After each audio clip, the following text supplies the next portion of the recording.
Amém? Amém? Amém. Que bom estar aqui com vocês hoje. Vamos sentar então. Queremos compartilhar com vocês de uma palavra que vem do coração de Deus. Cumprimenta a pessoa do teu lado e diz assim: ô meu, tu é importante para Jesus. Ô cara, ô guria, Jesus te ama. Nós estamos aqui por causa do amor de Deus, não tem outra explicação. É Ele que nos chamou. É Ele que nos amou primeiro. E é o amor dele que nos conquistou, sabe? É o amor de Deus que nos conquistou. Às vezes a gente fica esperando que alguém nos dê uma prova de amor.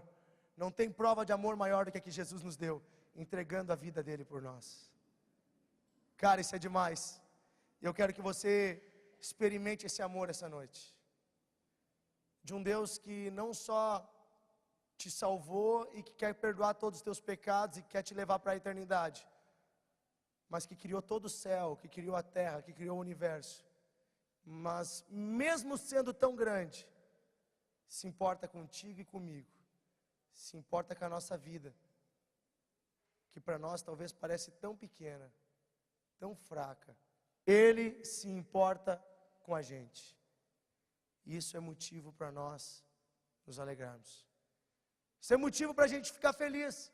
Porque se eu entreguei minha vida para Deus e Ele cuida de mim e Ele me ama, eu posso ficar relax, posso ficar na paz. Porque minha vida está na mão daquele que é o Criador de tudo. Que é inteligente, que é poderoso. E nós vamos falar um pouquinho sobre isso hoje. Sobre entender a vontade e o tempo de Deus, para nós vivermos a vontade de Deus nos dias de hoje. E para vivermos todas as promessas de Deus para a nossa vida. Quem é que crê que Deus tem promessas para a sua vida? Levanta a mão. Você crê que Deus tem promessas? Amém? A Bíblia diz, ó, que Ele é o nosso pastor e que nada nos faltará. Ele diz que se Ele entregou o seu Filho por nós, será que Ele não nos dará também todas as outras coisas? Ele nos diz que se com fé nós pedirmos crendo, nós vamos receber. Ele nos diz que Ele é a cura, que não há enfermidade que possa diante do sangue de Jesus que foi vertido para perdão e para cura. Ele diz que Ele é o perdão de todos que se arrependem. Não importa o erro, não importa o pecado, Ele perdoa todos que se arrependem. Então as promessas de Deus são grandes e elas não param nessa vida, porque um dia você vai para o caixão que nem eu. Mas as promessas de Deus seguem porque Ele promete a vida eterna para quem crê nele, amém? A vida eterna.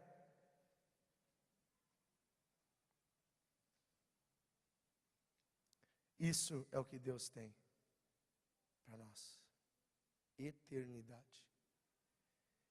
Mas aqui nesse tempo, a gente está, na nossa vida aqui, a gente às vezes fica meio ansioso.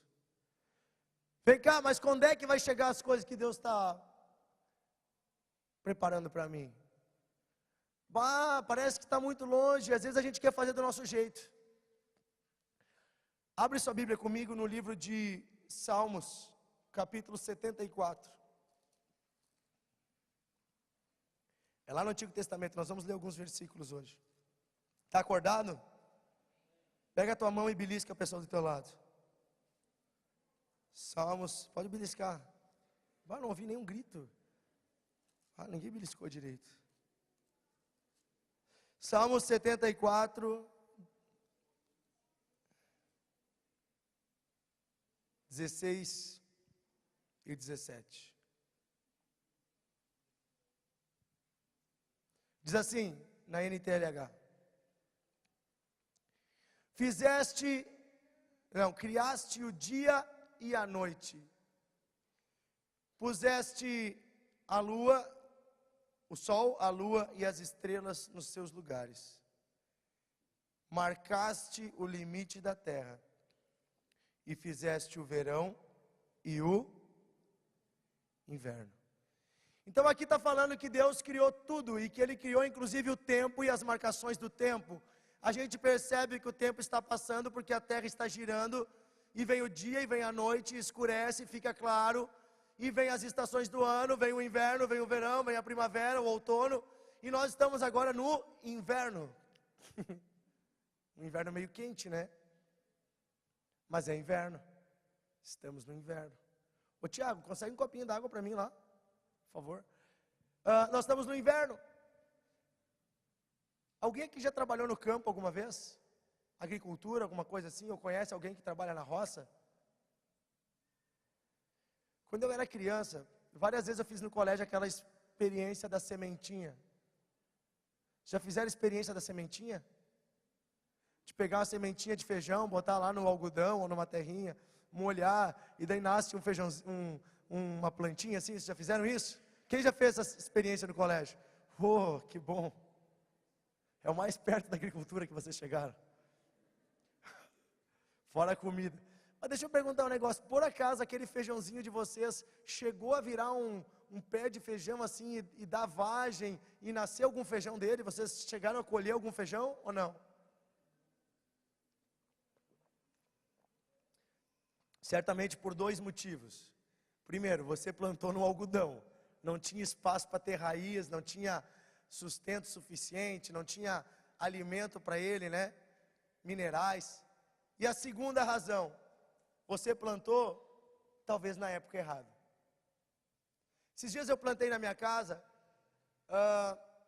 pimentão. Plantei um pezinho de pimentão. E daí o cara disse, tu planta rapidinho, tem que plantar agora. Porque se tu esperar mais um mês não vai nascer nenhum pimentão. Porque está passando a época de plantar pimentão. Há uma época para plantar cada tipo de coisa. E é isso que eu quero falar essa noite com vocês.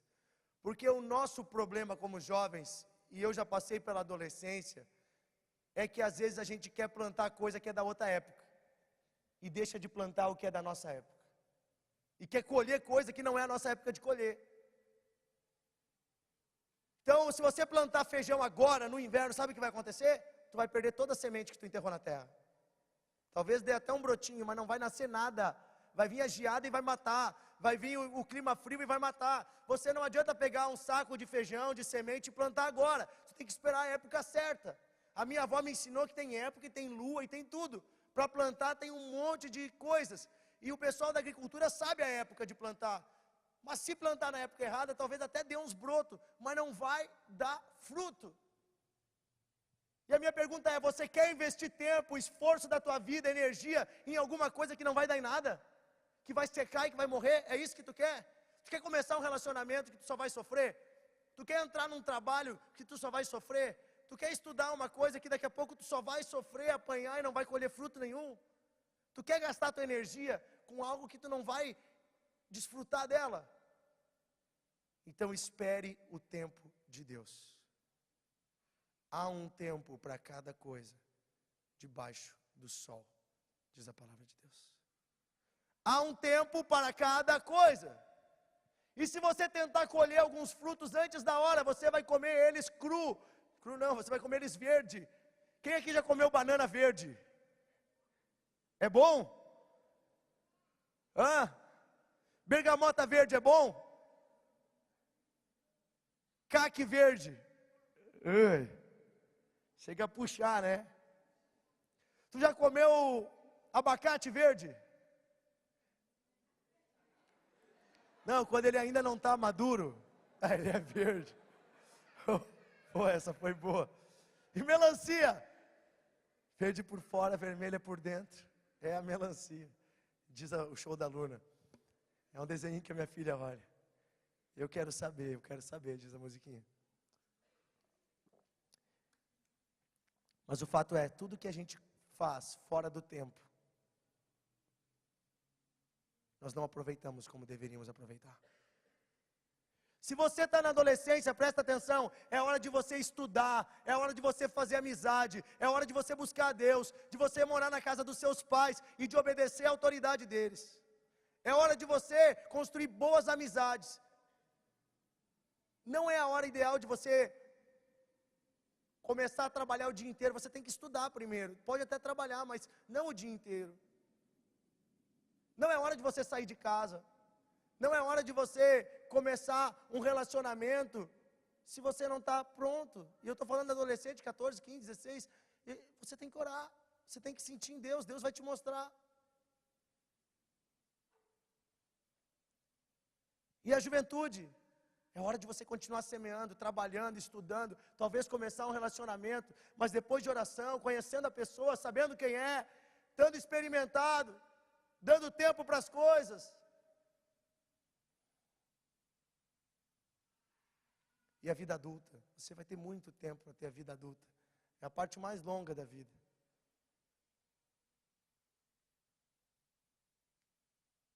Nós temos cada coisa um tempo na vida.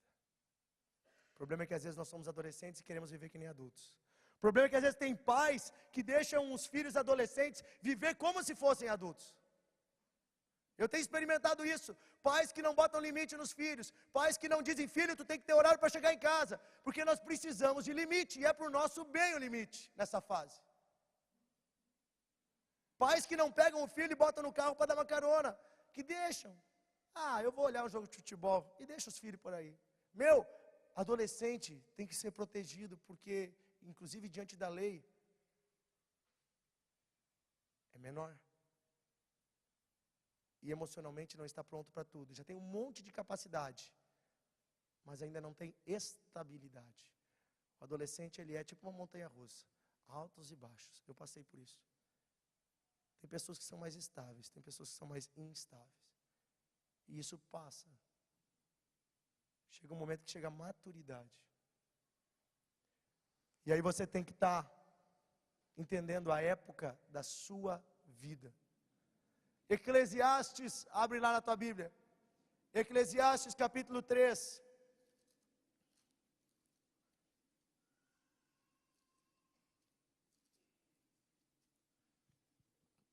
Versículo 2 em diante.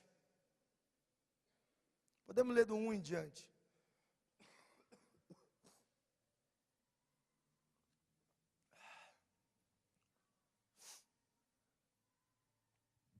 Neste mundo, tudo neste mundo tem o seu tempo. Cada coisa tem a sua ocasião. Repete bem alto comigo. Tudo neste mundo tem o seu tempo. Cada coisa tem a sua ocasião. São escolhas que você tem que fazer. Mas você tem que escolher a cada coisa no seu tempo. Eu conheço jovens que deixaram de estudar porque tinham a prioridade de comprar um carro aos 18, 19 anos de idade. E aí trabalhavam e ao invés de fazer a faculdade, ia pagar um carro. O sonho era ter um carro para poder ir para onde quisesse. E até então, se tu hoje com 18 anos de idade, tu ganha um salário mínimo, tu te vira. Tu não tem conta para pagar, não tem água, não tem luz, não tem IPVA, não tem gasolina, não tem não sei o quê. Daí o cara consegue o tal do carro. Paga as prestações 2, 3 anos, ou se vira, faz ali no cheque, sei lá. Faz o pai comprar e fica pagando para o pai, não paga toda a parcela, deixa o pai sempre enrolado. Eu sei como é que é, jura para o pai que vai pagar tudo, chega na hora sempre dá uma desculpa. O pai trocínio, pegando. Daí comprou o tal do carro, não estudou. Daí fica enrolado, começa a fazer amigo que depende do carro, daí quer sair, daí quer gastar dinheiro, daí consegue um servicinho um pouco melhor, começa a ganhar uns 2.000, mas gasta tudo. Vai chegar nos 30, não tem formação, não tem estudo, não tem uma profissão específica. Enquanto tu é jovem, tu tem força, vão te botar para trabalhar em qualquer coisa e tu vai dar um jeito. Agora, quando tu chegar nos 40, 50, se tu não tiver tua formação, teu estudo e não tiver tua carreira já formada, talvez você tenha que ficar dependendo da sorte. A juventude é hora de você investir no seu futuro, de você investir tempo em estudo, de você gastar tempo nisso. Anda a pé, vai de ônibus, faz o fim, mas vai estudar, cara. Gasta teu tempo com isso. Isso vai ser a tua vida lá na frente. Eu fiz isso. Trabalhava o dia inteiro no serviço humilde, ganhava muito pouco, gastava tudo com a minha faculdade. Consegui a bolsa, casei, investi na casa, um apartamentinho, compramos um carrinho bem velho. Só tinha um carro e 2 pessoas para ir para a faculdade.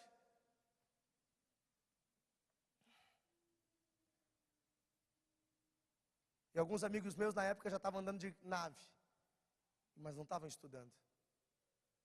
E hoje eles continuam com aquela mesma nave que já está bem velha, bem usada.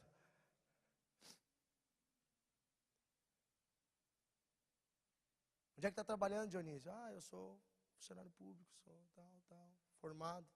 Mas tu terminou a faculdade? Terminei, fiz pós-graduação. O cara tem a mesma idade que eu, não fez. E tu? Eu parei. Parou, estacionou a vida dele. Presta atenção, jovem, você tem que investir na sua vida e no seu futuro. Ouça a voz de Deus, Deus vai te direcionar no que você vai estudar, no que você vai trabalhar. De repente, é dentro da própria empresa que tu está, você vai investir na tua carreira ali dentro. Mas não deixe de investir numa formação. Você precisa disso. Nós precisamos disso. E se você puder encaixar a tua formação com algo que possa ser útil no reino de Deus, melhor ainda. Deus vai te mostrar qual que é o teu dom, o teu talento, e você vai poder encaixar ele dentro dos planos de Deus. Semana eu fiquei muito feliz com uma notícia, né? A Júlia e o Matheus vieram me contar que se inscreveram e se tornaram agora jovens universitários. Estão estudando. Vão começar agora. E vão fazer faculdade na área da educação. Eles disseram, foram na escola conosco essa semana e disseram, Deus nos tocou que nós vamos ser professores, nós vamos abençoar essa geração. Nós vamos abençoar essa geração. Nós vamos ser usados por Deus dentro da escola. Cada um tem um dom, cada um tem um chamado, cada um tem um talento. Mas dentro do teu talento, Deus vai te abençoar e vai te usar. Mas tu tem que te qualificar para isso. Amém? Isso é muito importante. Há muito tempo as pessoas antigamente diziam assim, não, se você tem Jesus, você não precisa estudar, você não precisa fazer isso, fazer aquilo. Olha, eu não sei de onde é que tiraram isso. O povo de Israel, o povo da Bíblia, é um dos povos que mais estuda no mundo. Grandes universidades do mundo são mantidas por israelitas, que é o povo da Bíblia. O povo de Israel tinha uma educação para as crianças desde pequeno, dentro da sinagoga, que era o local religioso deles, onde a criança aprendia a ler e escrever. Jesus disse que as pessoas padecem por falta de conhecimento. Nós temos que ter conhecimento. Como é que você vai argumentar se você não conhece, se você não leu nada, se você não sabe nada? Teus argumentos vão ser vazios. Estou incentivando você a ir além. Você precisa. Isso é importante. Vai fazer diferença na tua vida. Lá na universidade, no curso técnico, eu não sei. Deus vai te usar na vida de pessoas. Depois, quando você estiver formado, você vai ter um espaço que Deus vai abrir para ti na sociedade. Você vai servir a sociedade com o teu talento. Isso é muito importante. E aqui diz assim, Eclesiastes 3, 1, versículo 2 agora. Há tempo de nascer e tempo de morrer, tempo de plantar e tempo de arrancar, tempo de matar e tempo de curar, tempo de derrubar e tempo de construir. Há tempo de ficar triste e tempo de ficar alegre, tempo de chorar e tempo de dançar, tempo de espalhar pedras e tempo de juntá-las, tempo de abraçar e tempo de afastar.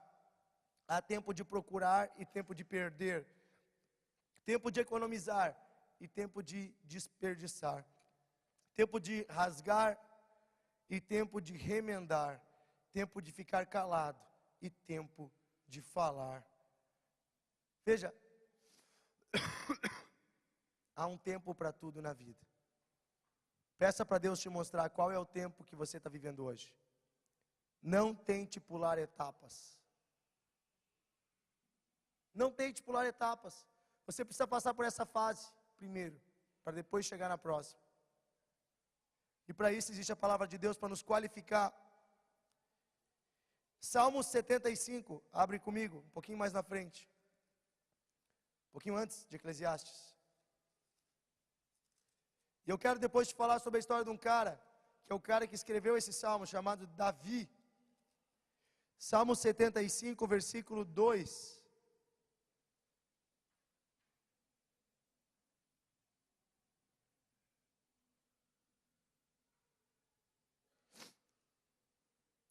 Salmos 75, versículo 2. Diz assim, versículo 2.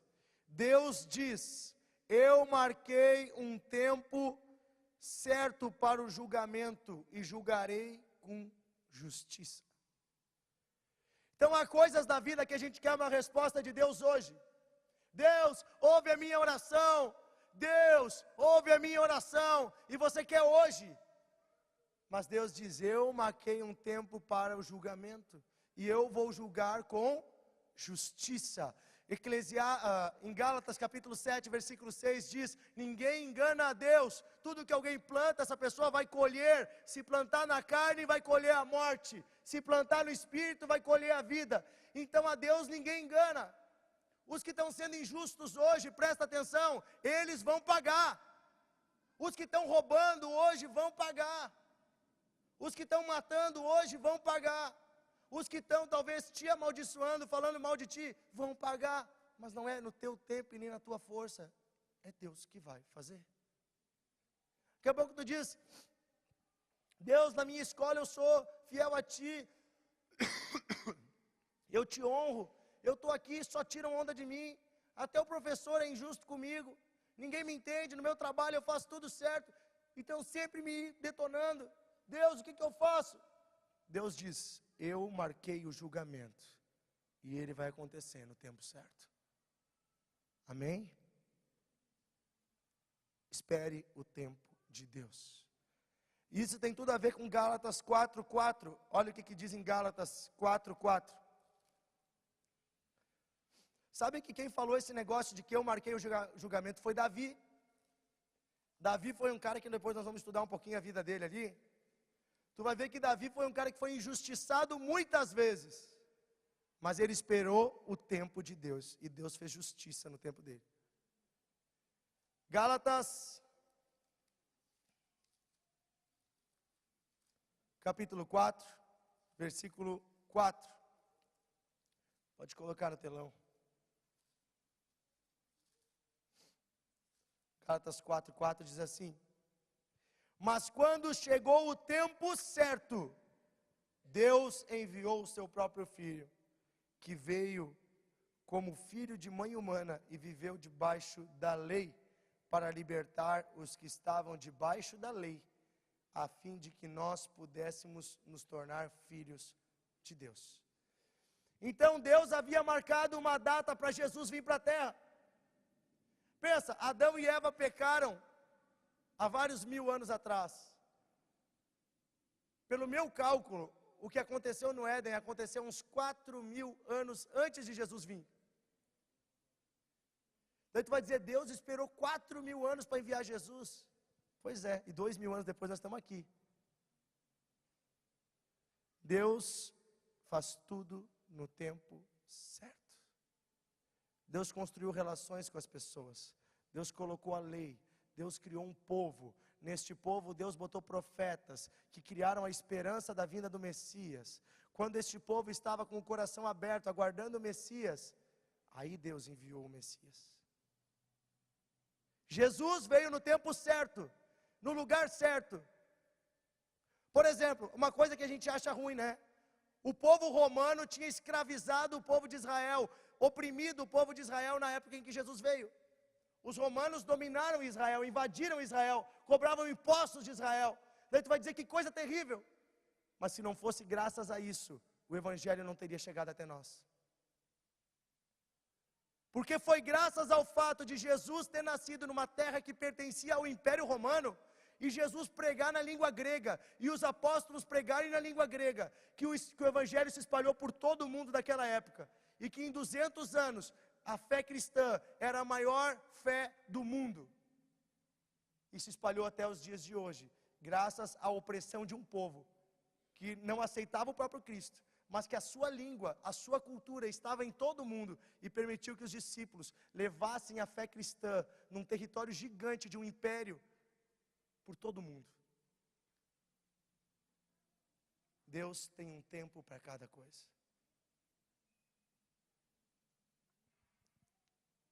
Deus tem o seu cronograma. Quem aqui já fez um cronograma?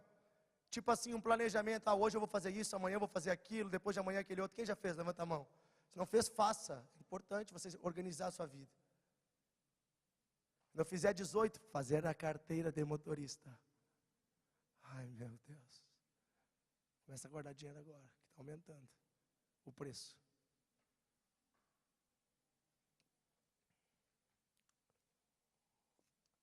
Deus tem o seu cronograma. Tudo vai acontecer no tempo certo. Eclesiastes 8. Vamos lá, Eclesiastes 8, do 6 ao 8. Vamos voltar lá no Antigo Testamento. Fala novamente sobre o tempo. E fala sobre uma certa urgência na nossa vida. Eclesiastes 8, 6.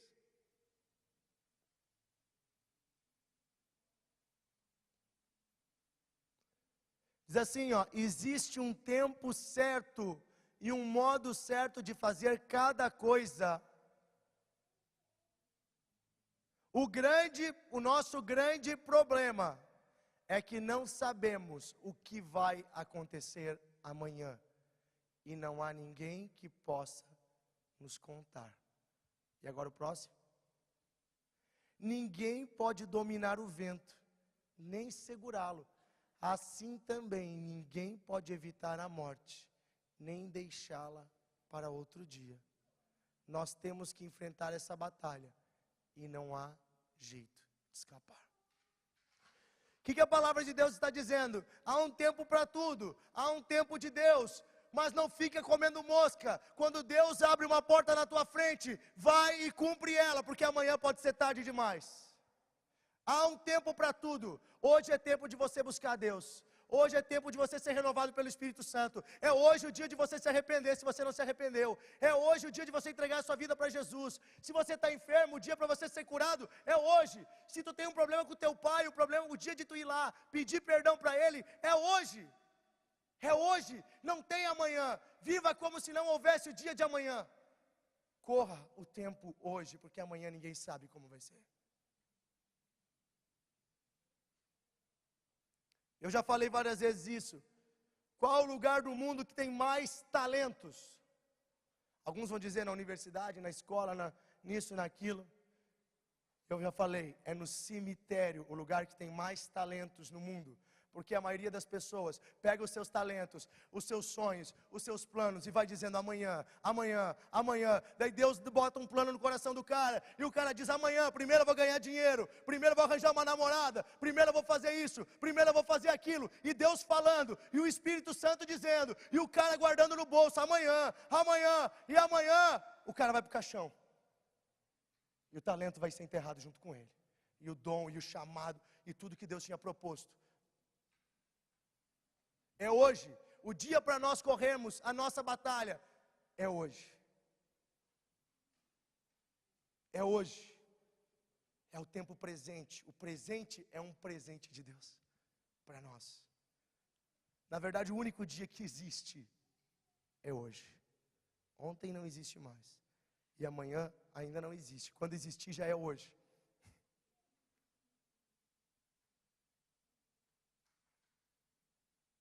Para que querer adiantar algumas coisas e atrasar outras? Corra a tua carreira hoje. Amém? Isso aqui está sendo gravado? Não está, Tri. Deus está falando umas coisas que eu não tinha nem anotado aqui, depois eu anoto. Eclesiastes 3, 11, volta um pouquinho ali.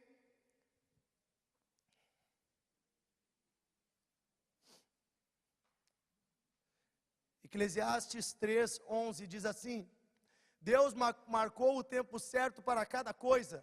Ele nos deu o desejo de entender as coisas que já aconteceram e as que ainda vão acontecer. Então olha só, se você quer entender o passado, você quer entender a história, isso é um dom de Deus, porque Deus nos deu o desejo de conhecer o que aconteceu. Se você quer saber o que aconteceu antes de você nascer, a história da sua família, o que aconteceu com a igreja antes, é Deus que nos dá esse desejo. E também nos dá o desejo de saber o que vai acontecer no futuro. Porém, Deus não nos deixa entender completamente o que Ele faz. Há uma certa nuvem de mistério nos dias de hoje. A Bíblia diz que hoje nós entendemos em partes, mas quando nós chegarmos na eternidade, nós vamos entender tudo perfeitamente. Amém? Na outra tradução, que o Dani sempre usa, diz assim, né? Deus colocou no coração do homem o desejo pela eternidade. Bota na RA. Deus colocou no coração do homem o desejo pela eternidade. Deus colocou esse desejo em você de viver para sempre. Isso vem de Deus e essa é a vontade dele para ti. Abre comigo 2 Samuel. 1 Samuel. 1 Samuel. Tá voando. Caiu.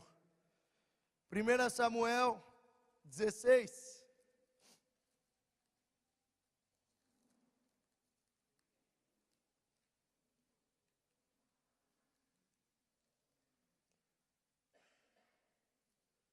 Primeira Samuel 16. Achou aí? Versículo 13. 7.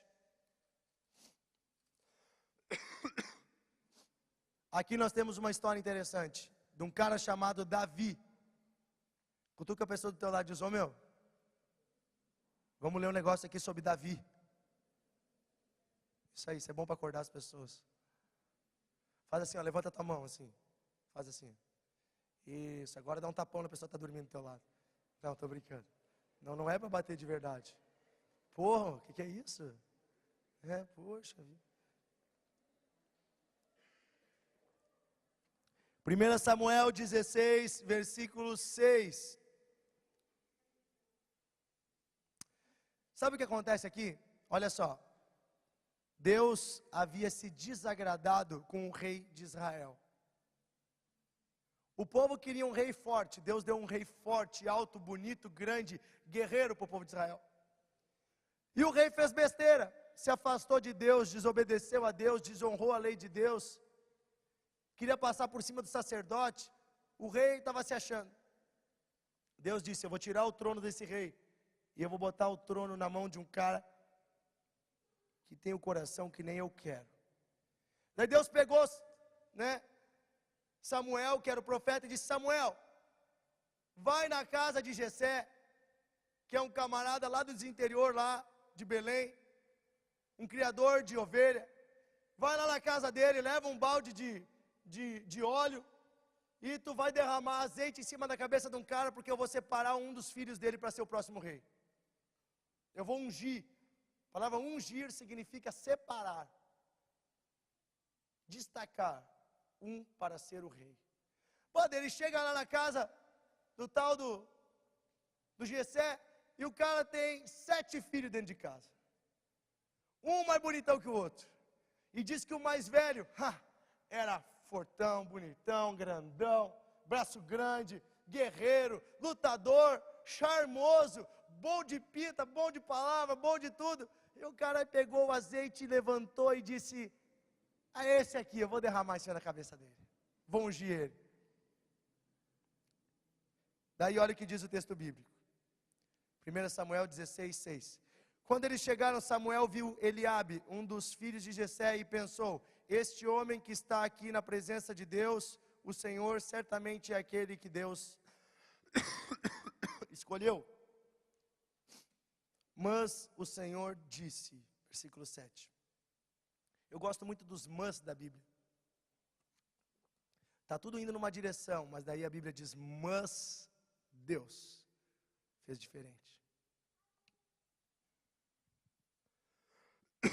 E aqui diz, mas o Senhor disse, não se impressione com a aparência, nem com a altura deste homem. Eu o rejeitei, porque não julgo como as pessoas julgam.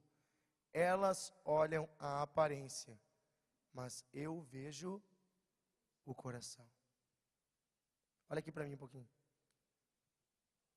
Deus não está nem aí para a tua aparência. O que Deus quer é o teu coração. E a Bíblia diz que o Espírito de Deus está sobre toda a terra, procurando homens e mulheres que tenham um coração conforme agrada a Deus. Deus está procurando pessoas que em Ele possa depositar os seus sonhos. Você quer ser essa pessoa? Você quer ser? Quem aqui quer ser essa pessoa que Deus diga assim, esse tem um coração? Amém? Amém? Daí depois que ele olhou todos os filhos do cara, e Deus disse que um por um não era, olha agora o que acontece no versículo 11.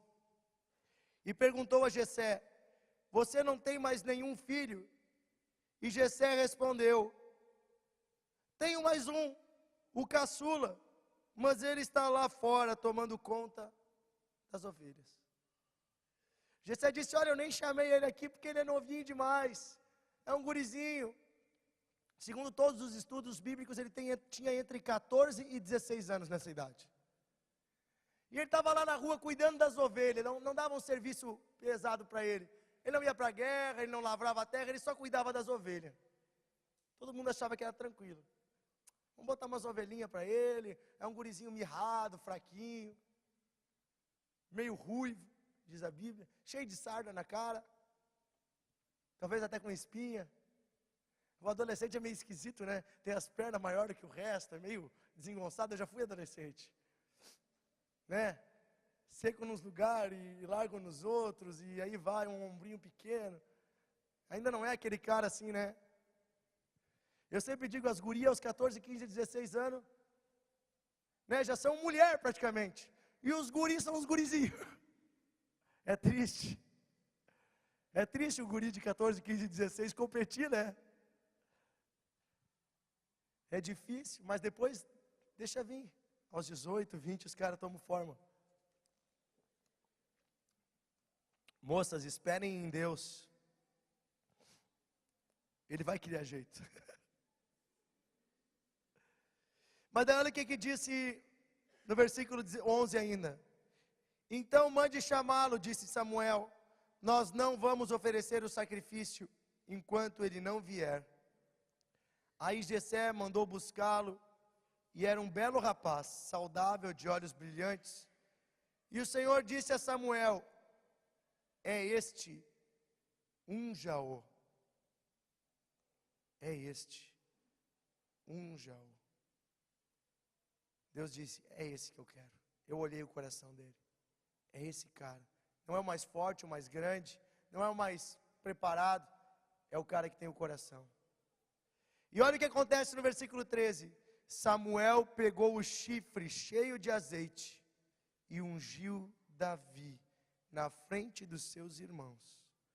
E o Espírito do Senhor dominou Davi, e daquele dia em diante ficou com ele. Repete comigo então assim. E o Espírito de Deus vai me dominar. E de hoje em diante, Ele vai ficar comigo.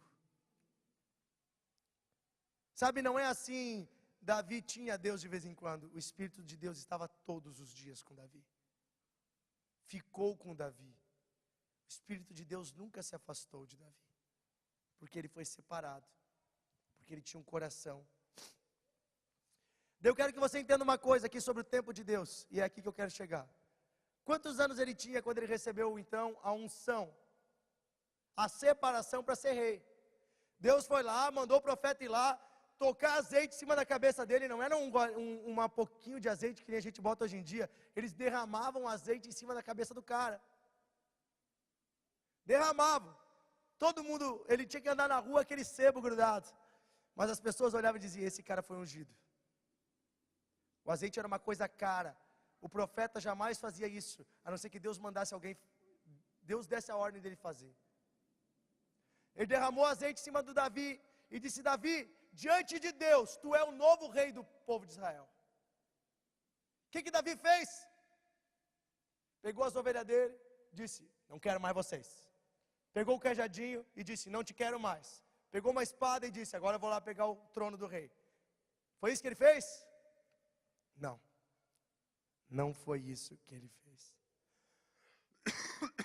Davi, vamos dizer assim, 14, 15 ou 16 anos, quando ele recebeu a unção. Quer ver quando que ele se tornou rei?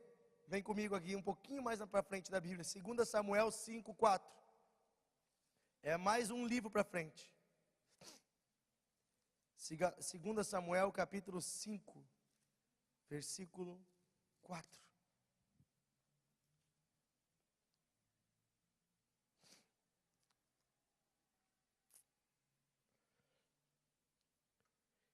O que diz ali?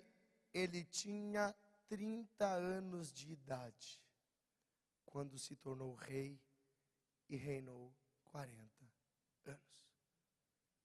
Quantos anos ele tinha quando Deus ungiu ele? 15. Quantos anos ele tinha quando ele virou rei? 30. Quantos anos ele tinha quando ele foi ungido? 15. Quantos anos ele tinha quando virou rei? 30. Sabe o que é interessante? 15 anos, está bem no meio da adolescência. E 30 anos, diante do povo de Israel, era a idade de um homem adulto. Um homem só podia falar em público diante dos outros homens quando fazia 30 anos de idade.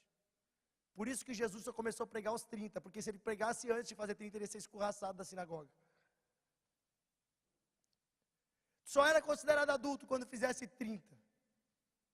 Vários reis foram reis de Israel com menos de 30.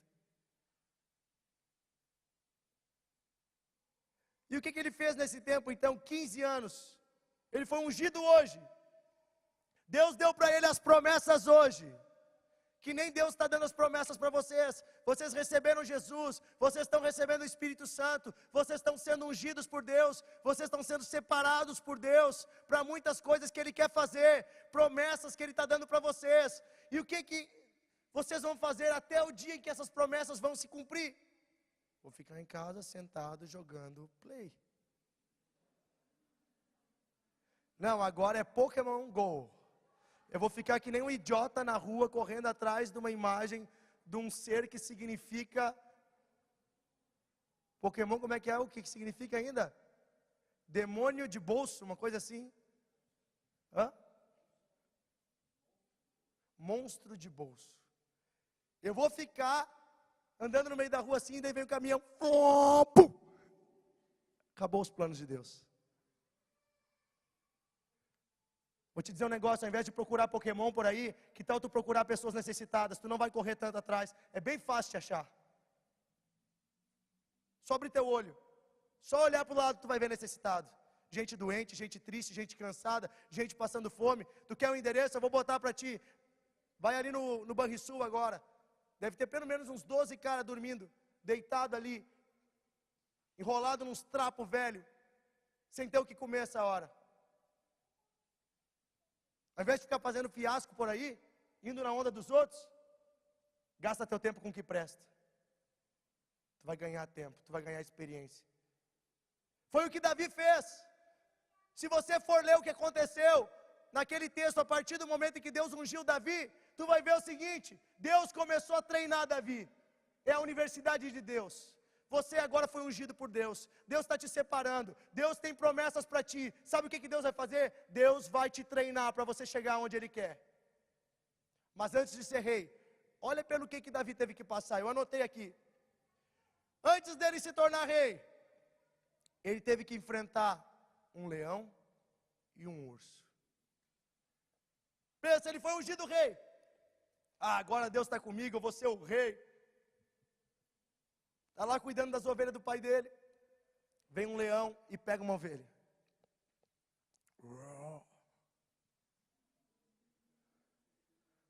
Né, Laura? Como é que faz o leão?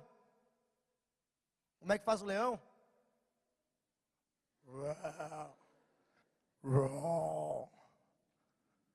A Laura faz em casa. A gente faz todos os barulhos de todos os bichinhos. Né? É muito esperto. E aí, vem um leão e pega uma ovelha. O que ele podia pensar? que eu vou ir atrás dessa ovelha que Deus tem para mim ser rei? Você é rei. O que eu vou querer cuidar de ovelha do meu pai? Não. Ele disse, essa é a minha tarefa de hoje. Se eu não for fiel às ovelhinhas, eu não vou ser fiel ao povo. Essa ovelha é que nem uma pessoa que está sofrendo. Eu vou ir atrás dessa ovelha. E ele foi atrás da ovelha. E ele pegou o leão. E ele agarrou a ovelha de volta. E o leão saltou em cima dele. E ele disse que ele segurava o leão pelo pescoço. E dava murro na cara do leão. Até matar o leão. No outro dia veio um urso. E ele se agarrou no urso. E metia a mão na cara do urso.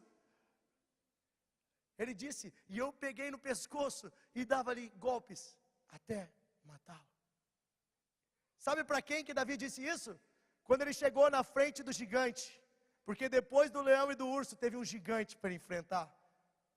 Quando ele chegou diante do gigante com um saquinho de pedrinha e com uma funda, o gigante disse, quem tu acha que tu é? Tu é um pirralho, tu não é nada. Ele disse, eu sei de uma coisa. O Deus que está comigo, que me fez matar um leão e matar um urso, vai hoje me dar a tua cabeça na minha mão.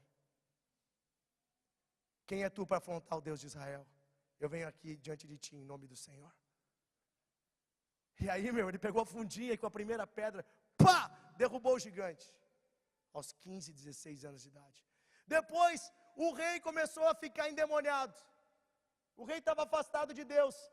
E disseram, tem um guri lá que toca a harpa, quem sabe tu convida esse guri, porque quando ele toca a harpa, todo mundo sente uma paz, convida ele para vir lá no teu palácio tocar a harpa.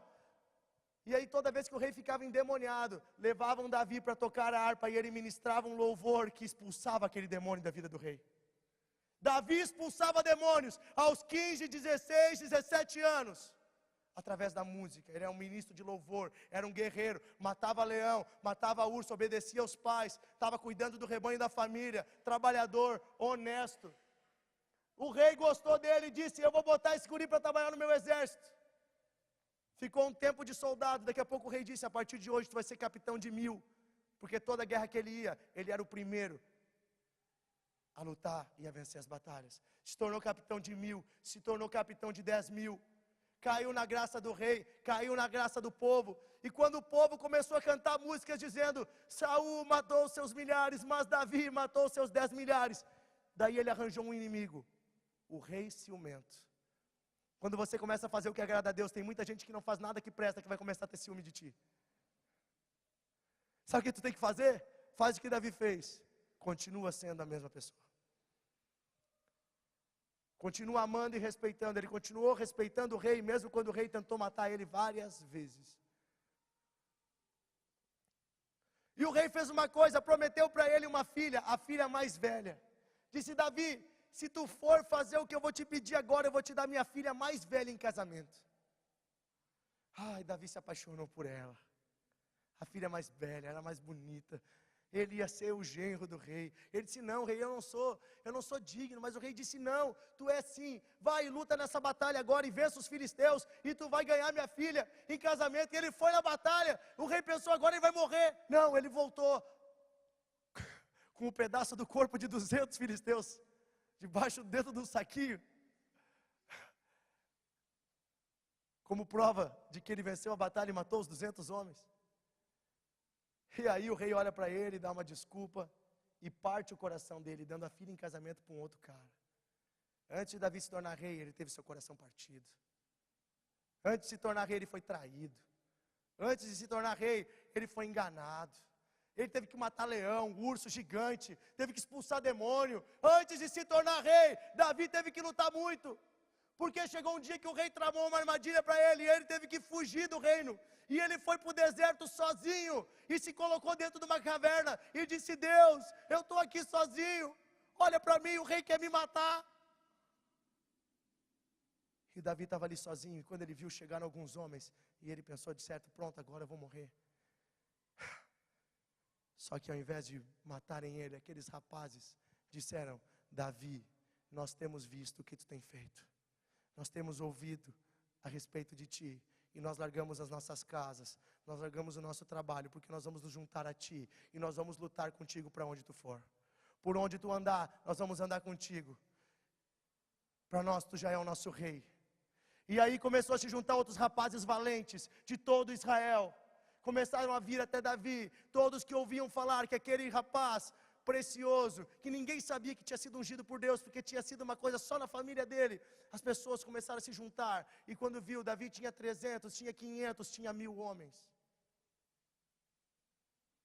O que ele fez agora? Pegou o exército, foi lá e matou o exército do rei? Não. Ficou quietinho, fugindo de cidade em cidade, com aquele mini exércitozinho que ele tinha, esperando o dia em que Deus daria o reino para ele. Ele disse que não seria ele que tiraria o reino do rei. E ele chegava numa cidade e via que a cidade estava sendo invadida por um povo hostil. Sabe o que Davi fazia com seus homens? Ele ia lá e lutava em defesa daquela cidade. E ele fez isso em 3 cidades, que ele lutou com seus homens, perigando a morte contra os filisteus, para honrar a Deus e para cuidar do povo, que ele já se sentia como rei. Ele dizia, se o meu povo está sofrendo, eu vou lutar por eles. E o rei lá fazendo festa, e o rei lá rindo, e o rei brincando, e o rei com mulher, e o rei fazendo isso, fazendo aquilo, e o rei tramando a morte dele, e ele lutando pelo povo do rei. Davi tinha visão de promessa. Ele entendia que os planos de Deus todos vão se cumprir. E ele sabia que se ele esperasse, ele seria honrado e seria lembrado. Uma perseguição, uma fuga pelo deserto. Sabe que uma vez, 2 vezes, quando ele estava dentro de uma caverna, o rei não sabia que ele estava lá e o rei entrou lá dentro para fazer cocô. Sabia que os reis também fazem isso, né? E o rei entrou, ninguém entrava, né? Quando o rei vai entrar numa caverna para fazer isso, os soldados ficam lá fora, né? E o rei não sabia que ele estava dormindo lá no fundo da caverna. E 2 vezes isso aconteceu em cavernas diferentes. E o rei se agachou para fazer as suas necessidades. E Davi pegou a sua espada e pensou, agora é a hora, vou matar esse cara. Mas ele pensou, não. Eu jamais tocaria no ungido de Deus. Um amigo dele chegou a dizer, Davi, é a tua chance, mata o rei. Davi disse, eu jamais tocarei no ungido de Deus. Mas ele disse, para que ele saiba que eu tive aqui, Davi pegou e cortou a barra das vestes do rei, cortou um pedacinho da roupa do rei e ficou com ele. Enquanto o rei estava ali agachado, pensando na vida, sabe, fazendo assim aquela coisa, coisa boa a vida. Daí o Davi foi por trás, pegou a espada dele, cortou um pedacinho da roupa do rei e voltou lá para o fundo da caverna. Quando o rei atravessou, subiu uma montanha, o Davi começou a gritar na ponta da caverna, ei rei! E o rei olhou para trás e disse, olha a veste, olha a barra da tua veste. E o rei olhou, estava rasgada. E Davi disse, está aqui, ó. Ele disse, você teve a chance de me matar, por que não me matou? E ele disse, porque eu jamais tocaria no ungido de Deus. Antes dele ser ungido como rei, o rei que estava ali havia sido ungido como rei. E ele entendia que se Deus botou o rei, é Deus que ia tirar.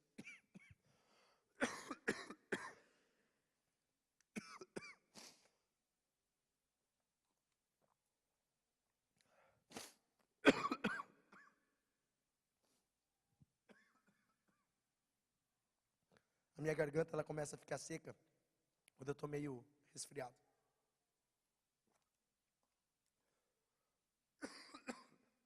Davi entendia que havia um tempo para tudo. Ele entendia que havia um tempo de Deus para todas as coisas. E que no tempo certo, não pelo esforço dele, mas pela promessa de Deus, Deus cumpriria a sua promessa na vida dele. E a minha pergunta é, você tem esperado o tempo de Deus?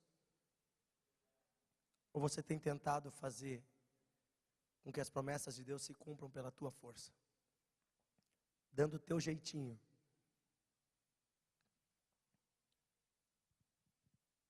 Se você esperar o tempo de Deus, Deus vai cumprir na tua vida todas as promessas dele. Deus não é mentiroso. Deus não é nem fraco e nem pequeno.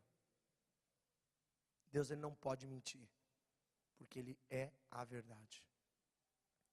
Se você aguardar fielmente, você vai ver todas as promessas de Deus se cumprirem na tua vida. Todas as promessas de Deus. E eu estou falando para uma geração que Deus escolheu para anunciar a verdade dele. Estou falando para uma geração que Deus está derramando seus dons. Uma geração que foi chamada, que foi eleita para servir a Deus, para honrar a Deus e para mudar esse mundo. Estou falando para pessoas que Deus escolheu para transformar a sociedade, para tirar Novo Hamburgo das trevas, para tirar o Vale dos Sinos das trevas, para levar a luz de Cristo. Eu estou falando para uma galera que não é qualquer galera, mas é uma galera que Jesus escolheu, que Jesus separou, porque Ele morreu por vocês. Mas eu não estou falando de forma genérica, eu estou falando para vocês, porque Deus tem planos para vocês. Se vocês esperarem em Deus, Deus vai cumprir todas as promessas dEle. Mas também se vocês ouvirem a voz de Deus, e diante dos desafios de hoje, nas portas que estão abertas diante de vocês, vocês lutarem com a força do Senhor, Ele vai honrar vocês, e vai dar experiências para vocês, e vocês vão derrubar gigantes, vão matar leões, vão matar ursos, vocês, nós vamos juntos fazer a vontade de Deus. E eu vou te dizer um negócio, Deus vai colocar do teu lado homens e mulheres, gurias, caras, pessoas, que vão se somar na vontade dEle para andar contigo. Que nem Deus fez com Davi, mandando os valentes dele para lutar com ele, para entrar na caverna com ele quando ele estava sozinho. Cara, esse grupo aqui são os valentes de Deus. Deus está colocando pessoas boas no teu caminho. Aceita as pessoas que Deus está colocando. Pessoas que talvez estão te pegando e dizendo, vem comigo, guria, vem cá, quero ser teu amigo, eu quero andar contigo. Talvez tu diz, que chato esse cara me mandando um WhatsApp, me convidando para vir no culto. É Deus mandando ele no fundo da tua caverna para dizer, eu estou contigo. Eu estou contigo. Quem aqui quer viver que nem Davi viveu? Quem quer esperar o tempo de Deus? E quem quer nesse tempo vencer todos os desafios com Deus? Então eu quero orar por vocês, vamos fechar nossos olhos.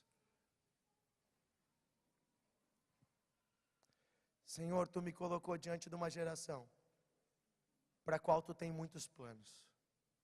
Os Teus planos, Senhor, não são pequenos e nem fracos. Tu não mudas, Senhor, e as Tuas promessas, elas vão todas se cumprir. Essa noite, Senhor, eu peço que Tu fale ao coração de cada um. Tu já estás falando. Está dizendo para essa menina, Senhor, que ela tem que esperar em Ti. E que ela deve se desvencilhar de todas as armadilhas que o diabo está colocando diante dela. Tu está falando para esse menino, Senhor, que ele tem que esperar em Ti, confiar em Ti. E hoje investir a vida dele em Ti. E o dia de amanhã Tu vais prover todo o resto. Tu está dizendo para esse homem, Senhor, que ele tem que gastar mais tempo para Ti.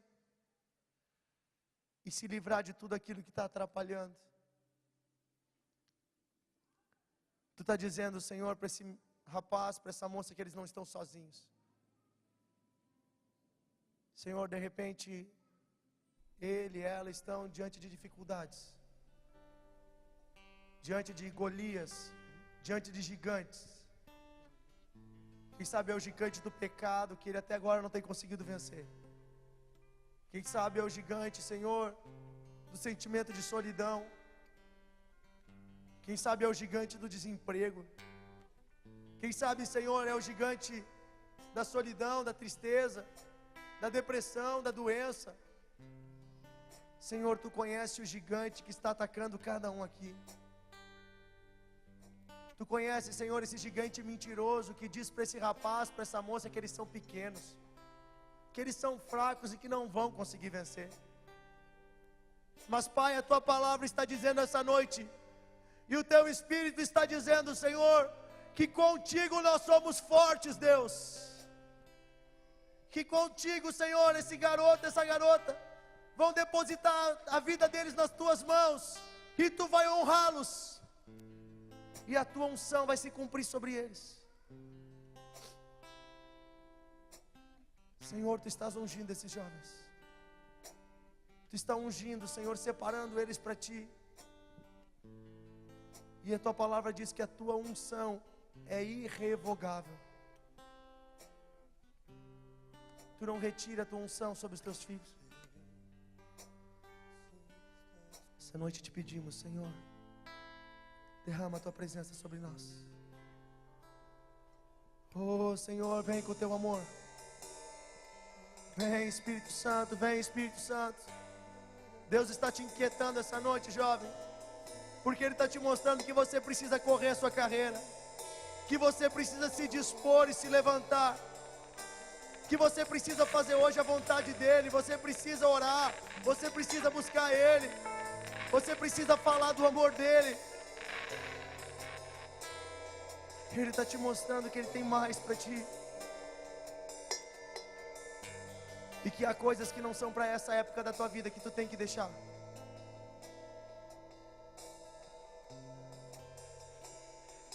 Eu creio que Deus tem mais para nós. Repete comigo assim: Senhor Jesus. Repitam todos comigo: Senhor Jesus, esta noite eu deposito a minha vida nas tuas mãos.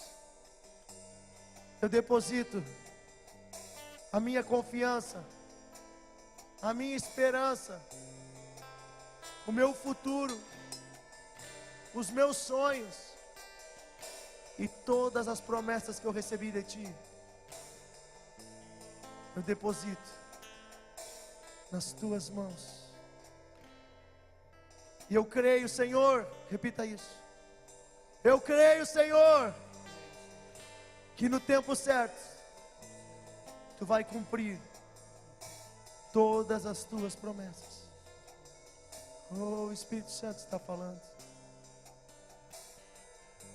Queria convidar vocês para fazerem uma coisa, para nós todos nos levantarmos. E eu gostaria que nós todos viéssemos aqui na frente. Nós queremos cantar esse louvor juntos aqui na frente, com vocês, orarmos juntos. Eu vou descer aí embaixo. Nós queremos declarar os sonhos de Deus se cumprindo na tua vida. Declarar o Senhor te dando força para derrotar os gigantes. Escuta o que eu vou te falar aqui agora. Deus está me mostrando que o gigante que tem na vida de muitos jovens aqui são famílias que estão se acabando. Quem sabe o diabo tem semeado na vida do teu pai e da tua mãe desavenças, brigas, e eles não param de brigar. Eu tenho para te dizer uma coisa: esse demônio vai ter que sair da tua casa, porque Jesus entrou na tua vida. E nós vamos orar para que esse gigante caia. O gigante do divórcio não vai ter poder sobre a tua família. O gigante do ódio, da raiva, do rancor não vai ter poder na tua vida. Tu vai conseguir perdoar as pessoas que te magoaram. Tu vai entregar tudo a Deus. Senhor, nós nos entregamos diante de Ti essa noite. Nós nos entregamos diante de Ti. Nós pedimos, Senhor, fala conosco essa noite, derrama a Tua graça sobre nós. Triste, Deus, eu tenho andado tão triste. Sorriso em mim já não existe. Preciso tanto conversar e te contar o que aconteceu comigo. Eu já não tenho mais nenhum amigo. Estou aqui sozinho.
todos esqueceram de mim. Pensei naquela hora que seria o meu fim, mas lembrei do teu amor, Senhor, e de que nunca me deixou, nunca me deixou. Por isso hoje canto assim, estou aqui pra te falar. Eu sei que é prometi mudar, mas caí, me perdi, me afastei de ti. Meu coração vou te entregar, prometo não te decepcionar. Renova minhas forças. Coloca a mão no ombro do jovem que está do teu lado. Vamos repetir esse refrão, só as vozes. Mudar, mas caí, me perdi e me afastei de ti. Meu coração vou te entregar, prometo não te decepcionar. Renova minhas forças, quero viver uma nova vida. Senhor, nós cremos que Tu tem uma nova vida para cada jovem que está aqui. Nós cremos, Senhor, que Tu tem muito mais para eles, Senhor. Nós cremos, Deus, no Teu chamado, na Tua unção. Nós declaramos a Tua vida sobre eles essa noite, Senhor. Se renovando, se renovando, se renovando. Mais de Ti, Senhor, essa noite. Nós queremos abençoar vocês essa noite. Eu estou aqui com o César, com o Valdir, com o Leandro. Nós queremos fazer uma coisa essa noite. Samuel colocou as mãos sobre Davi e ungiu ele. Nós queremos ungir vocês.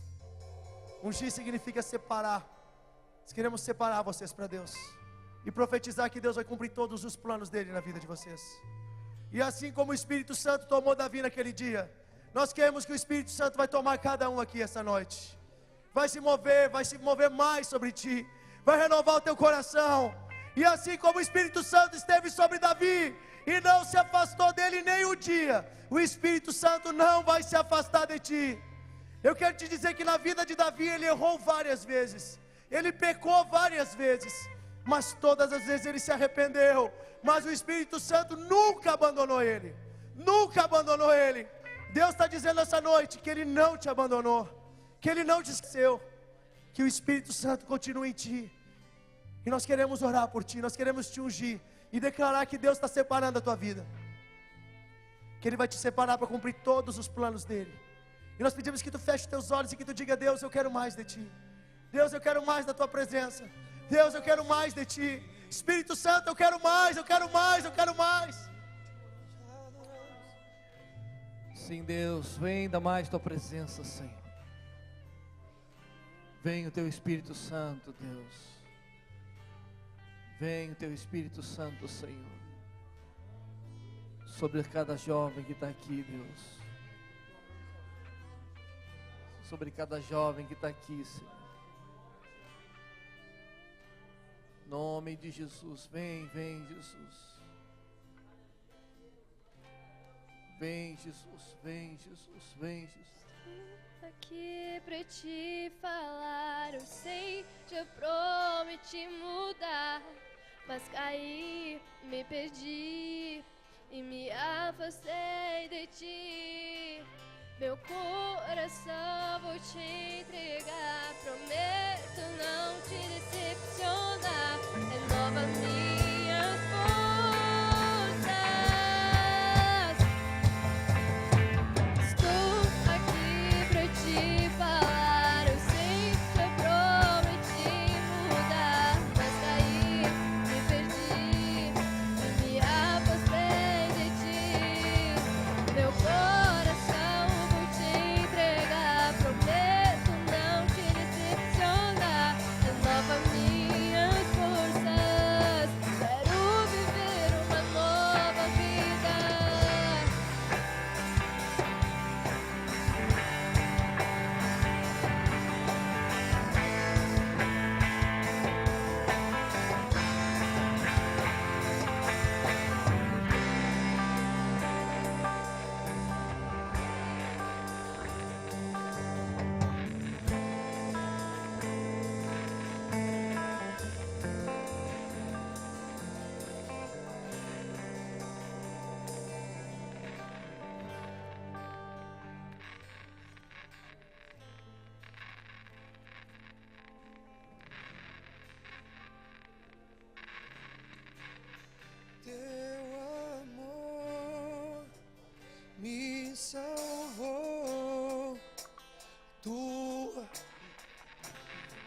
correntes hoje me livrei.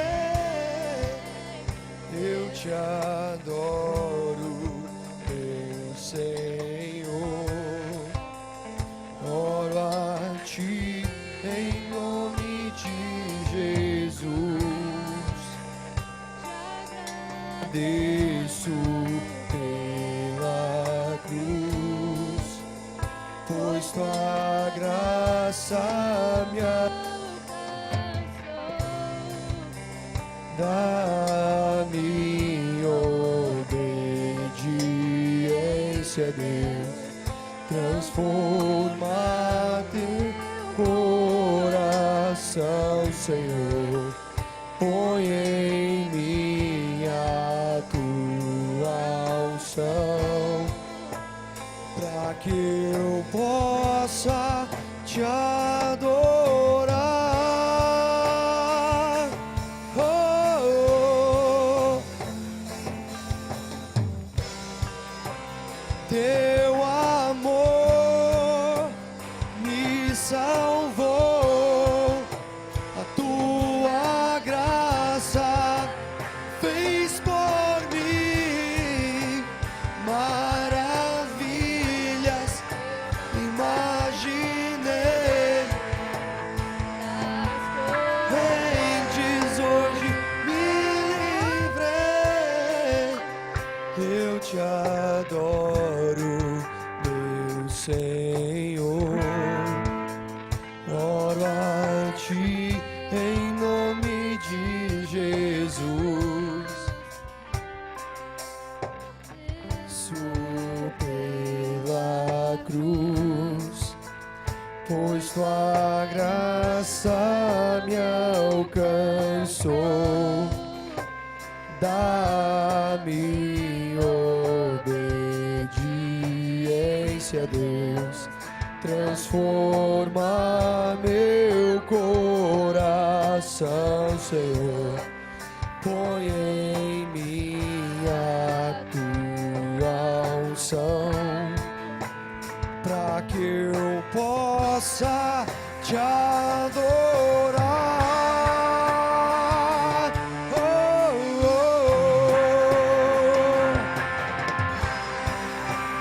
Teu amor me salvou, tua graça fez por mim maravilhas.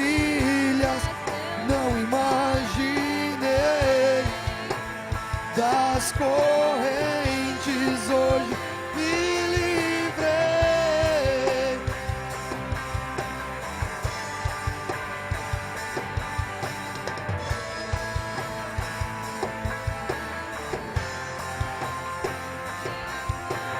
Eu te adoro, meu Senhor, te louvo, meu Senhor, te adoro, meu Senhor, te louvo.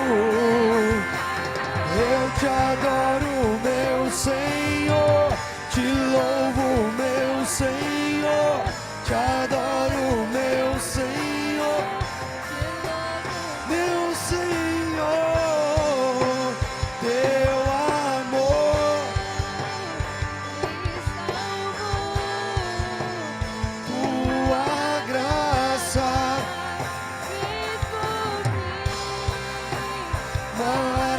maravilhas das correntes.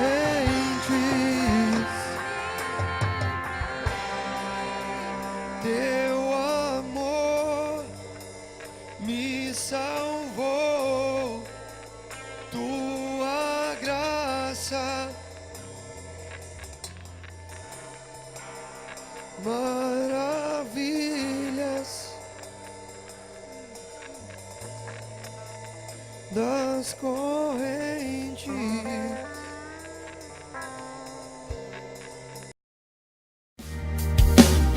Eu tenho pressa em te encontrar, a minha sede saciar. Eu preciso minha alma anseia por ti.